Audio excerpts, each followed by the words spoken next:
রাজনীতির জায়গায় থাকে এবং ক্ষতি হয় সাধারণ মানুষের। ঠিক যেমন ক্ষতি হলো গতকাল রাতে, আমরা যখন প্রত্যেকে ঘুমোচ্ছি তখন ১৩০০ দোকান একটা রাতের মধ্যে পুড়ে খাক হয়ে গেল খিদিরপুরে। একদম স্থানীয় মানুষের বক্তব্য যে দমকল পরে এসেছে, পুলিশ পরে এসেছে, এমনকি কেউ কেউ আবার বলছেন প্ল্যানিং করে লাগানো হয়েছে। মুখ্যমন্ত্রী ক্ষতিপূরণ ঘোষণা করেছেন, সেই নিয়ে স্থানীয়দের মধ্যে ক্ষোভও আছে। গোটা ব্যাপারটা আপনাদের সামনে রাখবো এইবার। মনে রাখবেন, এক রাতে ১৩০০ দোকান পুড়ে ছাই হয়ে গেল কয়েক ঘন্টায়। দেখুন,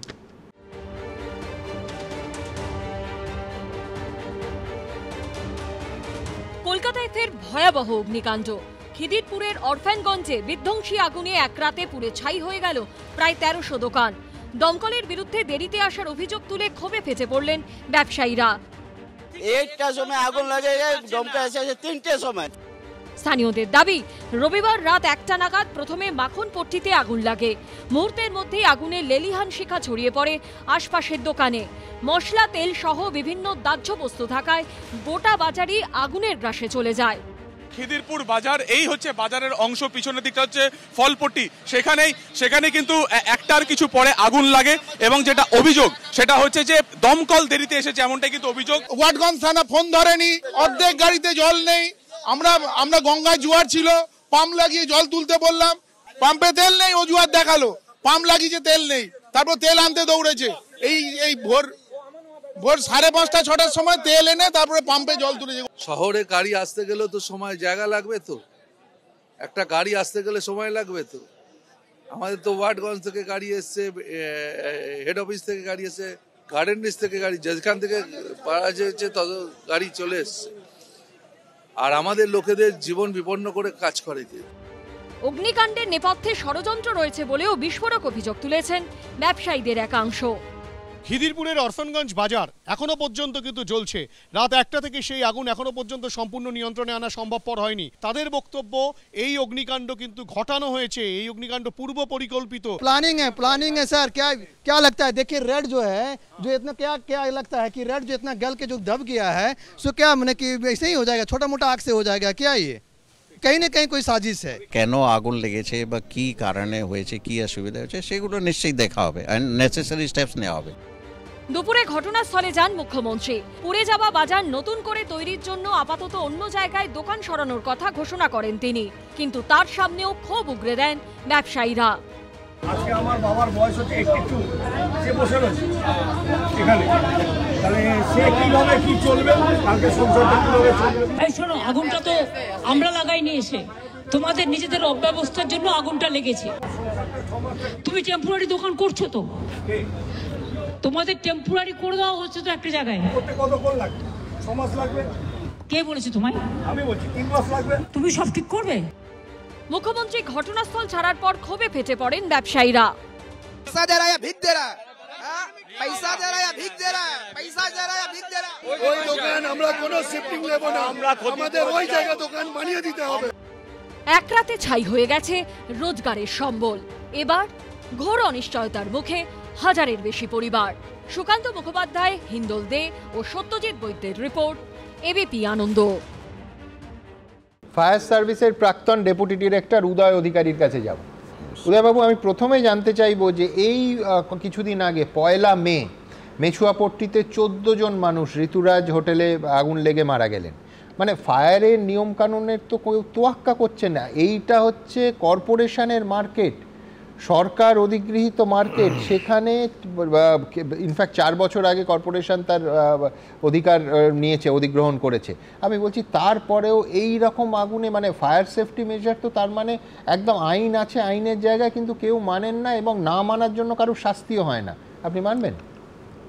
আচ্ছা সুমনবাবু, অক্টোবর মাসে বসেছিলাম।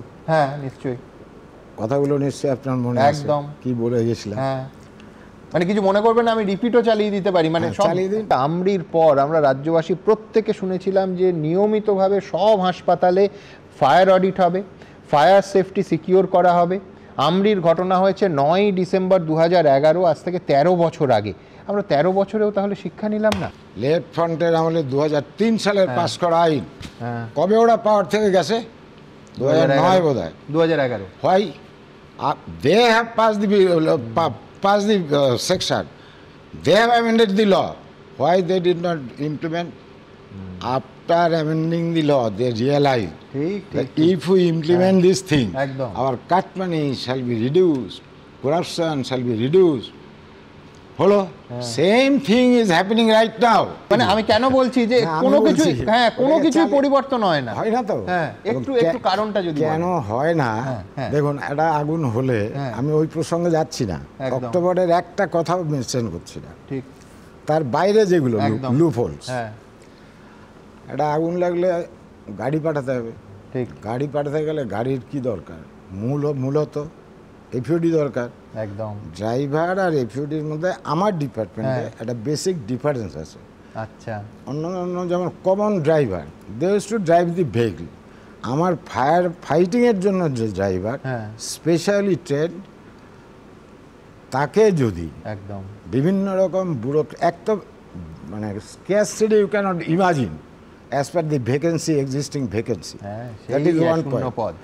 সেকেন্ড থিং, স্ক্যারসিটির কারণে সেই কি প্রথা ছিল না, মে বিপ্লব হয়েছিল, হাজার হাজার শ্রমিক কম দিয়েছিল, 8 ঘন্টা ডিউটি চালু করেছিল, that has again return back to কৃতদাস প্রথা। 24 ঘন্টা ডিউটি করে, 24 ঘন্টা অফ পায়, মানে একদম পর্যন্ত আপনার right from the fireman, firefighter to the station officer including the FUD. তো একটা ছেলেকে যদি আপনি 24 ঘন্টা কন্টিনিউয়াস ডিউটি করে, there is no provision of any canteen, তারপরে ওর কাছে আপনি এফিসিয়েন্সিটা পাবেন, বাদ দিন এফইউডি স্ক্যারসিটি, ওরাই গাড়ি চালাবে, ওরা জেনারেল ড্রাইভাররা চালাতে পারবে না, তো প্রচণ্ড স্ক্যারসিটি। এই মুহূর্তে যদিও 117 জন কন্ট্রাকচুয়াল ফ্রম রিটায়ার্ড ডিফেন্স থেকে নেওয়ার একটা প্রক্রিয়া চলছে, that will B A meagre amount two fill up the total vacancy. একটা তো শূন্য পদ পুলিশের মতো, মানে শূন্য পদের আপনি না, আমি বলছি আপনাদের দপ্তরে সিভিক ভলেন্টিয়ারের মতো কোনো কিছু নেই তো? হ্যাঁ আছে, তাই কেন থাকবে না? সজল বলছে সবটাই, আমি বলছি যে অগ্নিবীরের মতো আপনাদের লোক, মানে অগ্নিবীর কেন্দ্রের প্রকল্প, এই যে দেখুন সেই দেখুন, এই যে দেখুন না, ডিফেন্স থেকে যেটা আসবে 117 জন যদি আসে, তো কন্ট্রাকচুয়ালে আসবে, পার্মানেন্ট এমপ্লয়ি হিসাবে আসবে না। আর আপনি যেটা বললেন যে basic striking force, fire operator কন্ট্রাকচুয়ালে ভর্তি, রেগুলার রিক্রুটমেন্ট অলমোস্ট নাই। এবার আমি মূল জায়গাতে আসি, গাড়ি ড্রাইভ করবে ড্রাইভার, মানে এফইওডি, নট দি জেনারেল ড্রাইভার, ঠিক হলো? সেই পোস্ট একে তো স্ক্যারসিটি, তার মধ্যে ব্যুরোক্র্যাটরা তাদের নিজস্ব পাওনা একটা গাড়ি, সাথে আরও 2খানা, কেউ 3খানা গাড়ি পুষছে। সেই গাড়ি কোত্থেকে নিচ্ছে? ফায়ার ব্রিগেড থেকে। ড্রাইভার কোত্থেকে নিচ্ছে? আমার ওই আগুনে যাওয়ার driver.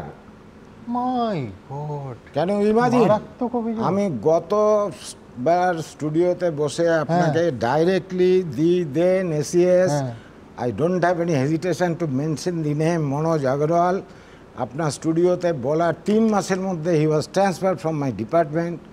Thereafter, he had gone to the perhaps forest and PWD, something like that. Right now, he is holding the post of CEO, Government of West Bengal. Till he is not releasing my 2 APOD, who used to bound to attend the fire call. কোন অধিকারে, কোন রাইটসে, কোন ইয়েতে উনি এখনও উনি CEO হচ্ছেন government of West বেঙ্গলের। আমার ডিপার্টমেন্টের 2টো এফওডিকে উনি এঙ্গেজ করে রাখতে পারেন, from whom he obtain the permission, only মোস্তানি, ব্যুরোক্র্যাটের মোস্তানি বলে এটাকে। আমি যাব, আমি বলছি ঠিক ওনার কথা সূত্র ধরে আমি সেপ্টেম্বর মাসে কলকাতা হাইকোর্টের প্রধান বিচারপতি টি.এস. শিবগানাম অত্যন্ত ক্ষুব্ধ হন। কি বলেছেন এই অনুষ্ঠান করেছিলাম, আপনাদের আরেকবার মনে করিয়ে দিই। সিভিক ভলেন্টিয়ার থেকে শুরু করে পুরসভা সর্বত্র চুক্তিভিত্তিক অস্থায়ী কর্মী নিয়োগ করা হচ্ছে। গোটা দেশে এমনটা কোথাও হয় না। এখানে প্রশাসন সব সীমা পেরিয়ে যাচ্ছে। রাজ্য এভাবে নিয়োগ বন্ধ রাখতে পারে না। চুক্তিভিত্তিক কর্মী নিয়োগ করা কখনো নিয়ম হতে পারে না। চুক্তিভিত্তিক কর্মী নিয়োগ করা হলো ব্যতিক্রম। আমি বলছি কলকাতা হাইকোর্টের মাননীয় প্রধান বিচারপতি। আপনি আমার পুরো বাজেটে 3,50,000 মানে কোটি টাকার যে বাজেট পশ্চিমবাংলায়, সেই বাজেটের আয় ব্যয়টা যদি আমি দেখিয়ে দিই এবং সেখানে ব্যয়ের জায়গায় যদি কেবলমাত্র ভোটের রাজনীতির জায়গায় যে দান খয়রাতি শব্দটা আবারও বলছি যে আমি যদি করতে থাকি, তাহলে আমি পার্মানেন্ট ব্যুরোক্রেসি, পার্মানেন্ট অ্যাডমিনিস্ট্রেশনকে অ্যাড্রেস করতে পারছি না। সেই জন্য 2018 সালের পরে কলেজ বিশ্ববিদ্যালয়গুলো শিক্ষক নিয়োগ করতে পারছি না। সেই কারণেই 40% পুলিশের পোস্ট খালি হয়ে আছে। সেই কারণেই মানে ফায়ার ব্রিগেডে কর্মীর অভাব আছে। এবং একই সাথে সরকারি সম্পত্তিগুলোকে না যারা নেতা তারা নিজেদের সম্পত্তি বলে মনে করেন। ওই যে বলছিলেন না ড্রাইভার নিয়ে চলে গেছে, আমরাও ঠিক তাই করেন। মানে এটা আমার সরকার, ফলে আমি সমস্ত সম্পদ অ্যাপ্রোপ্রিয়েট করব, মানে এই জায়গাটায় আমি কিন্তু আমলাকেই বলছি। আমি বলছি কি ভয়ঙ্কর, মানে আমি ড্রাইভার নিয়ে চলে গেলাম, আগুন লাগলে মানে যেটা একটা দুর্ঘটনা, সেখানে আমি এক্সপার্ট চালক পাচ্ছি না। এইটা কিন্তু এই জায়গায় এইটা তো একটা বেসিক জায়গা, কিন্তু আমি আপনাকে বলছি অবৈধভাবে আমার গাড়ি, যে গাড়ি আগুনে নিয়ে যাওয়ার জন্য যে এফওডি, তাদের অবৈধভাবে কেউ দুজন, কেউ একজন, কেউ তিনজন করে আটকে রেখেছে। এটা উনি যে কথাটা বলছেন এটা প্রায় সব ডিপার্টমেন্টেরই, মানে শর্টেজ অফ ম্যান পাওয়ার, কর্মী নিয়োগ ঠিক মতন হচ্ছে না। পাবলিক সার্ভিস কমিশন আগে নিয়মিত আপনি খবরের কাগজ খুললেই বিজ্ঞাপন দেখতেন যে নিয়োগের বিজ্ঞাপন, কলেজ সার্ভিস কমিশনের বিজ্ঞাপন দেখতেন, স্কুল সার্ভিস কমিশন বিজ্ঞাপন কোথায়? বিজ্ঞাপনটা তো আপনার চোখে পড়ে না। ফলে আপনি একটা সিদ্ধান্তই নিয়ে ফেলেছেন যে সিভিক ভলান্টিয়ারের মতন সর্বত্র সিভিক লোককে দিয়ে চালাবেন, কন্ট্রাকচুয়াল কিছু টাকা পয়সা দিয়ে চালাবেন, আর বাদ বাকিটা আপনি ইন্ডিভিজুয়াল বেনিফিশিয়ারিকে টাকা দিয়ে ভোটের রাজনীতিতে ভোট কিনবেন। ফলে আপনার অ্যাডমিনিস্ট্রেশনের ওরিয়েন্টেশনটাই পুরো চেঞ্জ হয়ে গেছে সুমনদা। আপনি ছোটোবেলার থেকে যে অ্যাডমিনিস্ট্রেশনটা দেখে অভ্যস্ত ছিলেন যে একটা মিনিমাম মানে ম্যান পাওয়ারের উপর ভিত্তি করে, ট্রেন ম্যান পাওয়ারের উপর ভিত্তি করে প্রশাসনটা চলবে, মমতা বন্দ্যোপাধ্যায় সেই প্রশাসনিক ব্যবস্থাটাকে ভেঙে দিয়েছেন। তিনি যে প্যাট্রন ক্লায়েন্ট রিলেশনশিপ তৈরি করেছেন, সেখানে অ্যাডমিনিস্ট্রেশন আর কিছু নেই। ফলে সে বারবার অ্যাডমিনিস্ট্রেশনের ফেইলিওরটা বা গভর্নেন্সের ফেইলিওরটা আসছে। কিন্তু আমি নিশ্চয়ই পরের স্তরে আমি আরও কয়েকটা আমার কথা আছে, তার মধ্যে একটা কথা আপনাকে বলি। আমি দেখছিলাম মুখ্যমন্ত্রীর ভিডিওটা আপনারা খিদিরপুরে দেখালেন। আমি তো বলবো যে আজকে মুখ্যমন্ত্রীর সামনে দাঁড়িয়ে যারা সরাসরি চ্যালেঞ্জ করেছেন, প্রশ্ন করেছেন, তারা এক অর্থে ভাগ্যবান, বা অন্য অর্থে মমতা বন্দ্যোপাধ্যায় তো অতীতের থেকে শিক্ষা নিয়েছেন। এইরকমই প্রশ্ন করতে গিয়ে শিলাদিত্য চৌধুরীকে কিন্তু মাওবাদী তকমা নিয়ে কয়েকদিন জেল খাটতে হয়েছিল। এইরকমই মুখ্যমন্ত্রীকে মুখের সামনে প্রশ্ন করতে গিয়ে কিন্তু টুম্পা মানে মৌসুমীদেরকে, টুম্পা কয়াল মৌসুমীদেরকে কিন্তু একইভাবে কিন্তু মাওবাদী তাকমা হয়েছিল।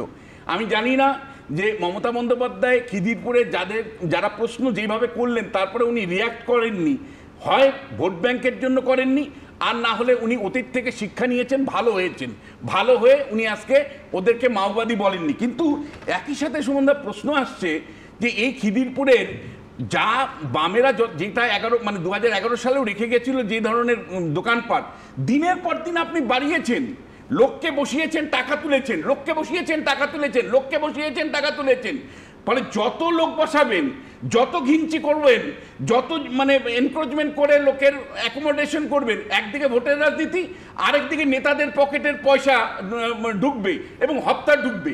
আমার প্রশ্ন হচ্ছে এটাকে অ্যাডজাস্ট করেছে মমতা বন্দ্যোপাধ্যায়? এটা কি সত্যি অ্যাডজাস্ট করবার কোনো চেষ্টা করেছে? আর আপনি আমায় বলুন, গত 4-5 মাস ধরে লাগাতার মানে দমকল দপ্তরের ব্যর্থতা চোখে আসছে। লাগাতার আমরা দেখছি যে একটার পর একটা ঘটনা ঘটছে, 14টা লোকের পর্যন্ত প্রাণ গত মাসে চলে গেল। আমার প্রশ্ন যে দমকল দপ্তরের কোনো অ্যাটিটিউডে চেঞ্জ এসছে, ম্যান পাওয়ারে চেঞ্জ এসছে, এমনকি মন্ত্রী, ওই মন্ত্রীর কি সত্যি ওই পদে রাখার উপযুক্ত? আমি বিশ্বনাথদার কথা খুব মন দিয়ে শুনলাম। বিশ্বনাথদা ফায়ার এক্সপার্ট হিসেবে অত্যন্ত প্রাসঙ্গিক কয়েকটা প্রশ্ন তুলেছেন যে মমতা বন্দ্যোপাধ্যায় প্রশ্নের মুখোমুখি। আমি বলছি মমতা বন্দ্যোপাধ্যায় মানুষের সমস্যাটা বোঝেন বলেই ওখানে দাঁড়িয়ে প্রশ্নগুলো নিয়েছেন এবং প্রশ্নের উত্তর দিয়েছেন। মমতা বন্দ্যোপাধ্যায় এটা করেননি যে প্রশ্নের মুখোমুখি হব না বলেই 2 বছর হয়ে যাওয়ার পরে মণিপুরে যাবো না তাই জন্য। আমি আরেকটা উদাহরণ যদি অ্যালাউ করেন 5 সেকেন্ড, আমি জাস্ট একটা অডিও শোনাচ্ছি, ভিডিও তাহলে দেখাতে পারি। मैं एक बात जरूर कहना चाहता हूं कि एक्सीडेंट है, एक्सीडेंट को कोई रोक नहीं सकता। ये एक्सीडेंट है, एक्सीडेंट को कोई रोक नहीं सकता। অমিত শাহ পার্থক্যটা অ্যাপ্রোচটা এখানেই পার্থক্য যে একজন প্রশাসনিক প্রধান একটা দুর্ঘটনা ঘটলে তাদের পাশে থাকার বার্তা দেন, যেটা ভুল হয়েছে সেটা রেকটিফাই করবার বার্তা দেন এবং তাদের জন্য প্রয়োজনীয় পদক্ষেপ নেন। আর দেশের স্বরাষ্ট্রমন্ত্রী এই বিমান দুর্ঘটনার পরে দেখবি বলে বেড়ান যে অ্যাক্সিডেন্ট থা অ্যাক্সিডেন্ট কো কোই রোক নেই सकता, যেখানে কর্মী সংখ্যা খুব দ্রুত আমি বলছি মুখ্যমন্ত্রী কি বলেছেন যারা প্রশ্ন করেছিলেন যে তুমি কে, আরেকজন দৌড়ে কোনায় কোনায় বলে দৌড়েছে সেটা দেখাবেন। আমি বলছি এই রাজ্যে মদ খেয়ে মরলে মদ খেয়ে মরলে 2 লাখ, আর যদি সর্বস্ব পড়ে যায় তাহলে 1 লাখ। আমি আপনাকে প্রশ্ন করি, ফায়ার ডিপার্টমেন্টে আজকে প্রায় সব পদ কন্ট্রাকচুয়াল। মুখ্যমন্ত্রী সকালবেলা গেলেন 12 ঘন্টা পরে মুখ্যমন্ত্রী এটা কিন্তু ঠিক না। আমার বক্তব্য হচ্ছে মুখ্যমন্ত্রী 12 ঘন্টা পরে গিয়ে বললেন কর্পোরেশনের গাড়ি আনিয়ে জল দেওয়া হলো না কেন। উনি কি জানেন রাত্রিবেলা কর্পোরেশন জল সার্ভিস করে কিনা? আমি বলছি ফায়ার ব্রিগেডের গাড়িতে জল নেই, তাহলে ফায়ার ব্রিগেডটা থেকে কি লাভ? আমি বলছি ফায়ার ইঞ্জিনের তেল নেই, তাহলে ওটা থেকে কি লাভ? যারা এখন বললেন বিশ্বনাথ দাকে তির্যক ভাবে যদি ফায়ার এক্সপার্ট, একটু আগে উনি কিন্তু প্লেন এক্সপার্ট ছিলেন, উনি কিন্তু প্লেন নিয়ে বক্তব্য রাখতে পারেন।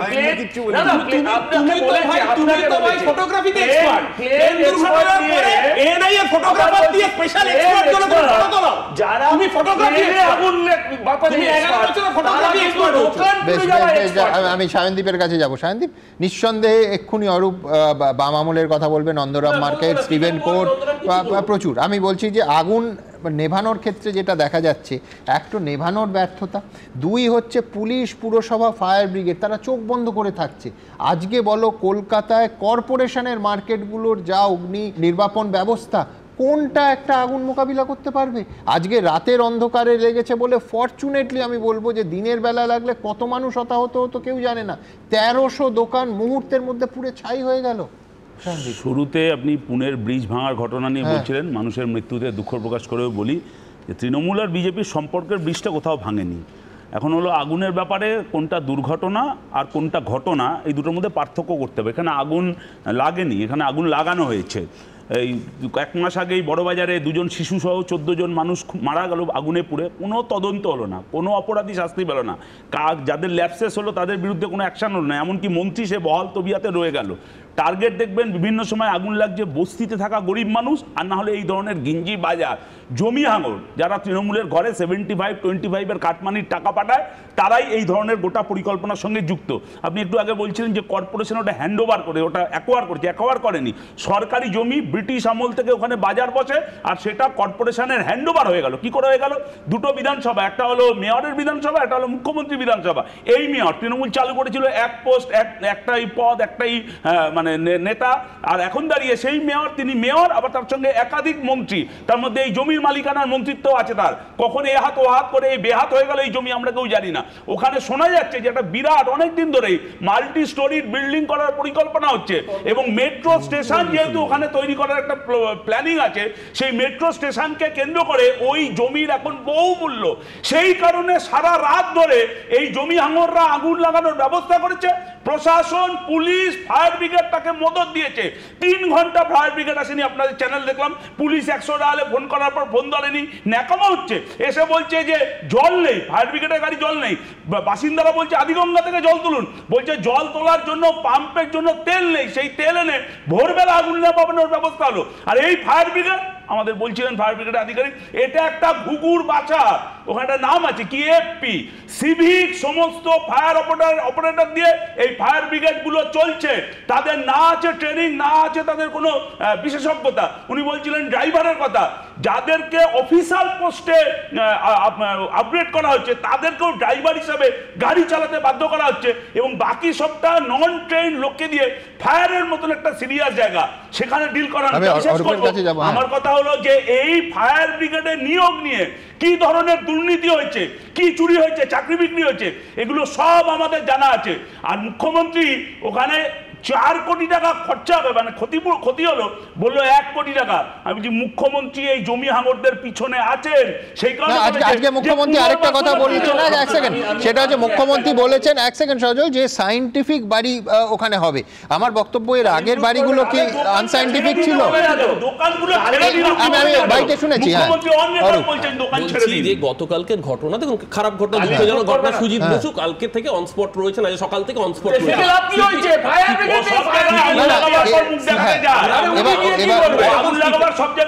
তুমি তো কর্পোরেশনে আরো নিবিড় ভাবে কাজ করো। আমি বলছি ইচ্ছে করে আগুন লাগানোর যে, বেশ, ইচ্ছে করে আগুন লাগানোর যে অভিযোগ, এটা যে মুহূর্তে ওখানে ভেস্টেড ইন্টারেস্টে একটা বহুতল হবে, মানুষ বলবে যে এই তো এক্স্যাক্টলি এইটাই বলেছিলাম আমরা। এখন যে জ্ঞানের বাণীটা শুনলাম আমার বামপন্থী বন্ধুর মুখে, এই জ্ঞানের বাণীটা শুনতে ভালো লাগতো বা অ্যাপ্লিকেবল তখনই হতো যখন তারা, যখন সুজিত বসু সকাল থেকে ছিলেন, তারা যখন ক্ষমতা, আপনার মনে থাকবে সুমন, স্টিফেন কোর্টে আগুন লেগেছিল, যখন স্টিফেন কোর্টে আগুন লেগেছিল তখন দমকল মন্ত্রী যিনি ছিলেন তিনি সিনেমা শুটিং করতে ব্যস্ত থাকতেন। আমি নাম করে বলছি না, নাম করে বলতে পারো, কিন্তু আমার বা তোমার তখনই ভালো লাগতো যদি আগুনটা না লাগতো। সুজিত বোস সকাল থেকে না রাত ধরে আছেন, তাতে আগুন এটি লাগবে। আমি বলছি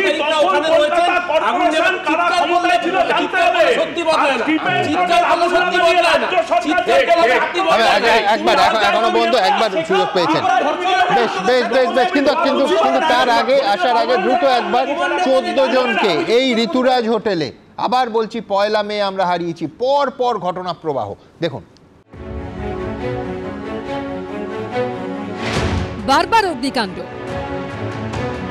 কখনো মৃত্যু মিছিল, কখনো বিপুল ক্ষয়ক্ষতি। এবারও যেমনটা হলো খিদিরপুরে।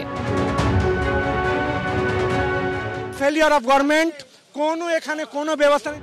নিয়ম যে মানা হয়নি তা স্বীকার করছেন খোদ দমকল মন্ত্রীও।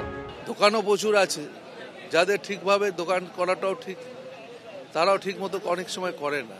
আমি কারোর দোষ দিচ্ছি না, একটা ইনসিডেন্ট হয়েছে, আমরা দেখব। নিয়ম না মানা হলে সেটা দেখার দায়িত্ব তো প্রশাসনের। তারা কি করছিল?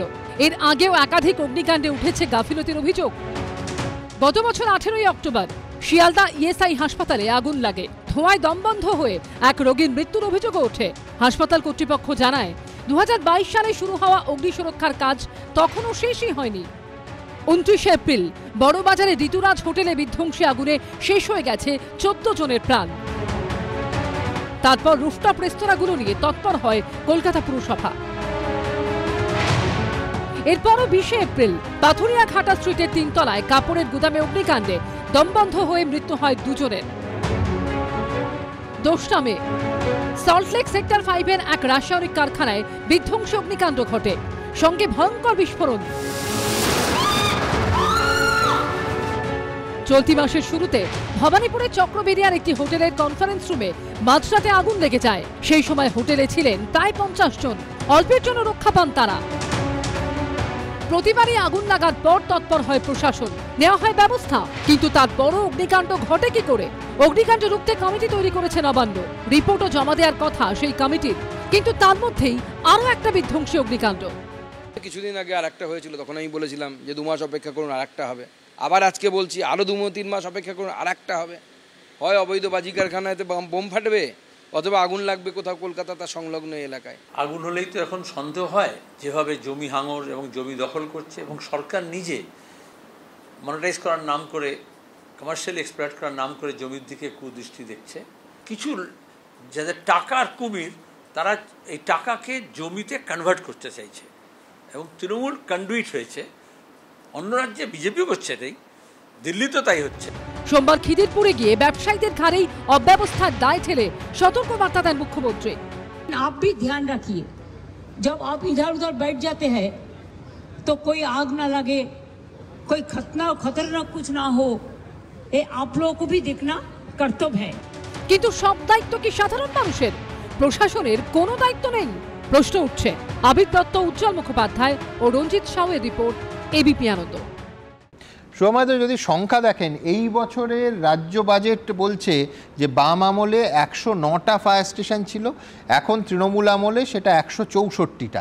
কিন্তু প্রশ্নটা হচ্ছে যে সংখ্যা বেড়েছে, পরিষেবা, আগুনের সংখ্যা একটা যেটা মূল যে জায়গাটা দাঁড়াচ্ছে শুনবো নাকি এটাও সুপার স্পেশালিটি হাসপাতালের মতো যে সংখ্যা বেড়েছে কিন্তু পরিষেবা নিয়ে প্রশ্নটা রয়ে গেছে। একটা জিনিস বলতে হবে যে তৃণমূল কংগ্রেসের কিছু কাজের মধ্যে যেমন তাদের নেতা নেত্রীরা সঙ্গে সঙ্গে গেছেন, এই জিনিসগুলো হয়তো সব সময় সব রাজ্যে হচ্ছে না, কিন্তু মূল গোলমালটা যেটা হচ্ছে সেটা হচ্ছে হনুমানের লেজে আগুন লাগলে তো লঙ্কাকাণ্ড হবেই।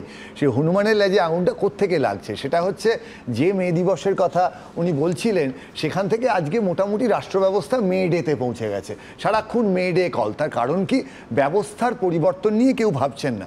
চুক্তিভিত্তিক কর্মী নিলে কি হয় যে এফিসিয়েন্সি বাই এক্সপ্লয়টেশন, তাদের কোনো সরকারকে দায় নিতে হয় না, ফলে তারাও যে কাজ করার জায়গায় একটা দুর্দান্ত কাজ করবেন, অনেকদিন ধরে শিখবেন, তাদের শেখানোর পেছনে যে খরচ, এই যে গোটা ব্যবস্থার জায়গাটা, এবং ফায়ার সার্ভিসের মতো এক্সপার্টাইজ সেক্টরে, সেটা প্লেন চালানোর ক্ষেত্রেও একই কথা, ব্রিজ বানানোর ক্ষেত্রেও একই কথা।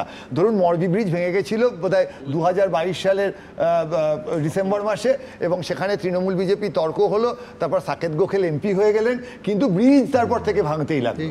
ফলে মূল জায়গাটা যেটা হচ্ছে যে ব্যবস্থার পরিবর্তনের ক্ষেত্রে আমাদের দুই সরকার বা মোটের ওপর গোটা দেশের যে রাষ্ট্র ব্যবস্থা অনেকগুলো জায়গায় এত বিপজ্জনক বিষয় হওয়া সত্ত্বেও সিরিয়াসলি দেখছেন না।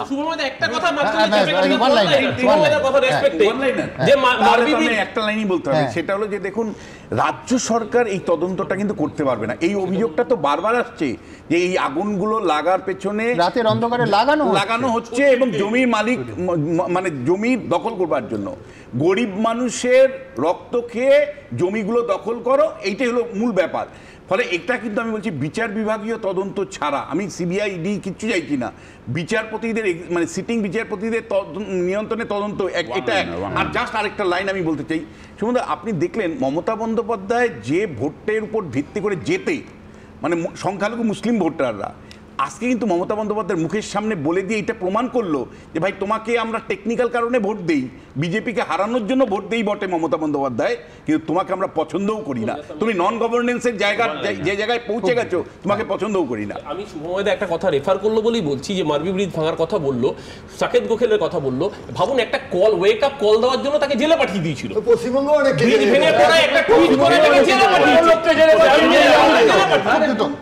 এখানে পশ্চিমবাংলায় ফায়ার ব্রিগেডের গাড়ি পরে আসে, ঘুষের টাকা আগে আসে। এই যে মাল্টি স্টোরিড বিল্ডিং এ কম্প্রোমাইজ করবার জন্য যেভাবে ঘুষ পায় এই ফায়ার ব্রিগেডের অফিসাররা সব মন্ত্রী জানে, সব তৃণমূলের নেতাদের কাছে ওই কোম্পানির টাকা যায় আর সাধারণ মানুষগুলো মারা যায়। এই যে সাইন্টিফিক বিল্ডিং বললে ওটাই আসলে মাল্টি স্টোরিড কমপ্লেক্স হবে। মুখ্যমন্ত্রী ওখানে ইঙ্গিত দিয়ে গেল ওই মাল্টি স্টোরিড বিল্ডিংটাই সাইন্টিফিক কমপ্লেক্স। আমি থামালাম এখান থেকে। এই মুহূর্তে আপনাদের এটা বলা প্রয়োজন যে আজ থেকে এসএসসির নতুন পরীক্ষার ফর্ম ফিল আপ শুরু হলো, আর চাকরিহারারা রাস্তায় নামলেন যে পরীক্ষা তারা দিতে চান না। সুবোধ মল্লিক স্কোয়ারে আন্দোলনকারীদের সঙ্গে গিয়ে দেখা করলেন তৃণমূল কংগ্রেসের প্রাক্তন সাংসদ, প্রাক্তন আমলা জহর সরকার। আমরা বিধানসভায় যাবই, মমতা বন্দ্যোপাধ্যায় আমাদের পুলিশ মন্ত্রী, তিনি গুলি চালাবেন, আমরা বুক পেতে দেব।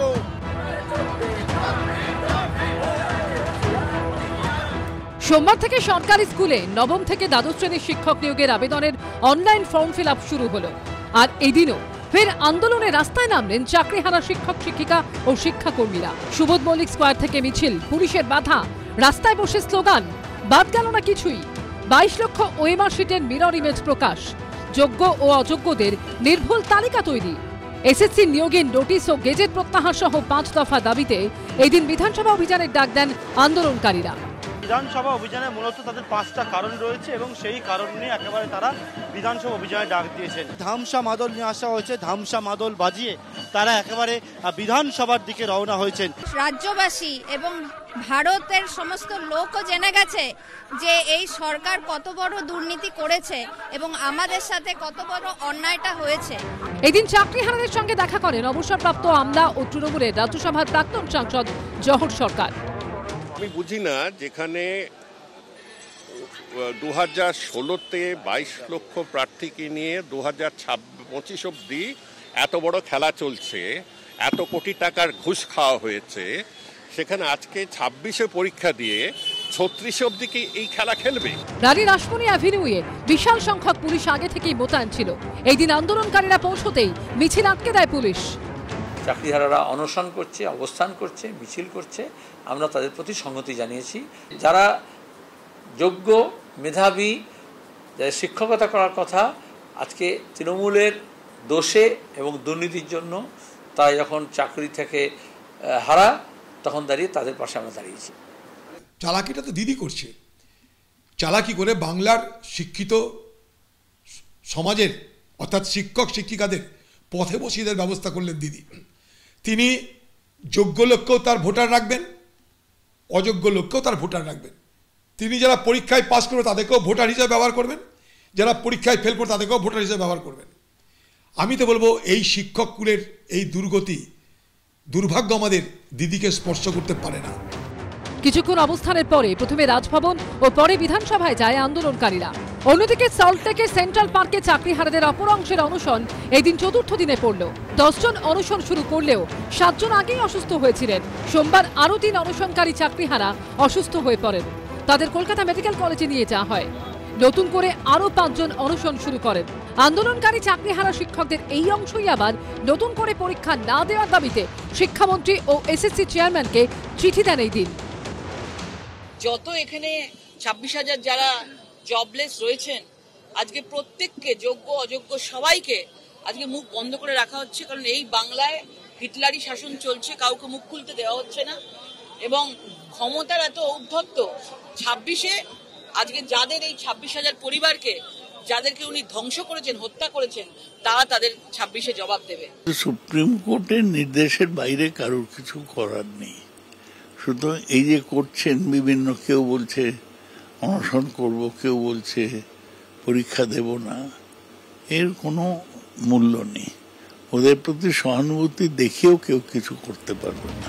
www.westbengalssc.com এই ওয়েবসাইটে আবেদন করা যাবে। 14 জুলাই বিকেল 5টায় শেষ হবে অনলাইনে আবেদন নেওয়া। লিখিত পরীক্ষার সম্ভাব্য সময় সেপ্টেম্বরের প্রথম সপ্তাহ। বাংলা ও ইংরেজি 2 ভাষাতেই থাকবে প্রশ্নপত্র। ঐশী মুখোপাধ্যায়, কৃষ্ণেন্দু অধিকারী ও হিন্দোলদের রিপোর্ট, এবিপি আনন্দ। গত কয়েকদিন ধরেই রাজ্য রাজনীতিতে যা ঘটছে তাতে জটায়ু থাকলে হয়তো লিখেই ফেলতেন যত কাণ্ড বিধানসভায়। আজও তার ব্যতিক্রম হলো না। কেন্দ্রীয় বঞ্চনা থেকে বিজেপি বিধায়ককে ব্যক্তিগত আক্রমণের অভিযোগ, একাধিক ইস্যুতে তৃণমূল বনাম বিজেপির সংঘাতে উত্তাল হলো বিধানসভা। কড়া ভাষায় আক্রমণ শানালেন মুখ্যমন্ত্রী, পাল্টা বিক্ষোভ দেখালো বিজেপি। এক বিজেপি বিধায়ককে সাসপেন্ড করেন অধ্যক্ষ। দুপক্ষের তর্কাতর্কি, স্লোগান পাল্টা স্লোগানে আজ রীতিমতো সরগরম ছিল অধিবেশন সারাদিন। সপ্তাহের প্রথম দিনেই বিধানসভায় সম্মুখ সমরে তৃণমূল বিজেপি। শাসক বিরোধী সংঘাতে ফের উত্তপ্ত বিধানসভা। তর্কাতর্কি স্লোগানে উত্তপ্ত হয়ে উঠল অধিবেশন। সোমবার কেন্দ্রীয় বঞ্চনা ইস্যুতে মোদী সরকারকে নিশানা করেন মমতা বন্দ্যোপাধ্যায়। তিনি বলেন, 10 বছর ধরে গ্রামের রাস্তা, 100 দিনের কাজ, আবাস যোজনা, এই প্রকল্পগুলিতে 1 টাকাও দেয়নি কেন্দ্রীয় সরকার। উল্টে আমাদের টাকা ঘুরিয়ে অন্য রাজ্যকে দেওয়া হয়েছে। এটা নৈতিকভাবে অন্যায়, অপরাধ। রাজস্থান, গুজরাট, উত্তরপ্রদেশ, মধ্যপ্রদেশ, সেখানেও তো অনেক অভিযোগ রয়েছে, কিন্তু সেই রাজ্যগুলিতে কটা টিম গেছে? এর মধ্যে বিজেপি বিধায়ক শিখা চট্টোপাধ্যায় কিছু মন্তব্য করেন। তাতেই মুখ্যমন্ত্রী পাল্টা বলেন, আপনি কি করে বেড়ান আমি জানি। পরিষ্কার বললেন, আপনি কি করেন আপনার সমস্ত খবর আমি জানি, আপনি কি করে বেড়ান, আপনার চরিত্র, আমরা কিন্তু আপনার চরিত্র সম্পর্কে বলতে যাইনি। বিজেপি বিধায়ক শিখা চট্টোপাধ্যায়ের উদ্দেশ্যে মুখ্যমন্ত্রী বলেন, কাউন্সিলর ভোটে হেরেছেন, আগে জিতে আসুন। পাল্টা নন্দীগ্রামে মমতা বন্দ্যোপাধ্যায়ের পরাজয় নিয়ে আক্রমণ শানায় বিজেপি। মুখ্যমন্ত্রী তখন বলেন, আমি হারিনি, আমাকে হারানো হয়েছে, আমি জিতে এসেছি। মুখ্যমন্ত্রী তার ভারসাম্য হারিয়েছেন। ওনার মধ্যে লজ্জা শব্দটা বলে আছে বলে আমি মনে করি না। বিধানসভা নির্বাচনে যিনি নন্দীগ্রামে শুভেন্দু অধিকারী মহাশয়ের কাছে হেরেছেন, হারার পরে ব্যাকডোর দিয়ে মুখ্যমন্ত্রী হয়ে এই পশ্চিমবঙ্গ বিধানসভায় উনি একমাত্র বিধায়ক যিনি হচ্ছে কম্পার্টমেন্টাল বিধায়ক, কম্পার্টমেন্টাল মুখ্যমন্ত্রী। যার লজ্জা নেই তিনি তো এই সমস্ত কথা বলবেন। তীব্র ধিক্কার জানায় মাননীয় মুখ্যমন্ত্রীর প্রতি যেভাবে ঘৃণ্য কথাবার্তা বলা হয়, এটা বাংলার সংস্কৃতি না, আমি বলবো এটা ভারতবর্ষেরও সংস্কৃতি নয়। ওনার চটিকে এত ভয় কেন? ওনার হাওয়াই চটি, তাকে এত ভয় কেন? আমরা জিজ্ঞাসা করছি। নাম না করে সুকান্ত মজুমদার প্রসঙ্গেও মমতা বন্দ্যোপাধ্যায় বলেন, যেদিন গুজরাটে এতগুলো মানুষ মারা গেল আমাদের হৃদয় কাঁদছে, একটা কথাও বলিনি। ওই দিন আমার পাড়ার মোড়ে এক কর্তব্যরত পুলিশের মাথায় চোটে ছুঁড়ে মারলেন একজন হাফ মিনিস্টার। দেখুন, হাফ মিনিস্টার হই বা ফুল মিনিস্টার হই, যেটুকু আছে দেশের জন্য করি, দেশকে ভালোবেসে করি। সোমবার শিক্ষক নিয়োগে দুর্নীতি নিয়ে বিধানসভায় মুলতবি প্রস্তাব আনে বিজেপি। স্পিকার বিমান বন্দ্যোপাধ্যায় জানান, বিষয়টি আদালতে বিচারাধীন, তাই আলোচনা হবে না। এরপরই বিজেপি বিক্ষোভ দেখাতে শুরু করে। অধ্যক্ষ সবাইকে বসতে বললেও তা অমান্য করে স্লোগান দেওয়ায় সোমবার গোটা দিনের জন্য সাসপেন্ড করা হয় বিজেপি বিধায়ক মনোজ ওরাওকে। আমরা যখন বিক্ষোভ প্রদর্শন করি তখন আমাকে ঘাড় ধাক্কা দিয়ে বের করে দেওয়ার মাধ্যমে বুঝিয়ে দিলেন যে মুখ্যমন্ত্রী আর তৃণমূল সরকার শিক্ষকদের, যোগ্য শিক্ষকদের পাশে নেই। সতর্ক করা হয় শিলিগুড়ির বিজেপি বিধায়ক শঙ্কর ঘোষকে। এরপরই ওয়াকআউট করে বিজেপি।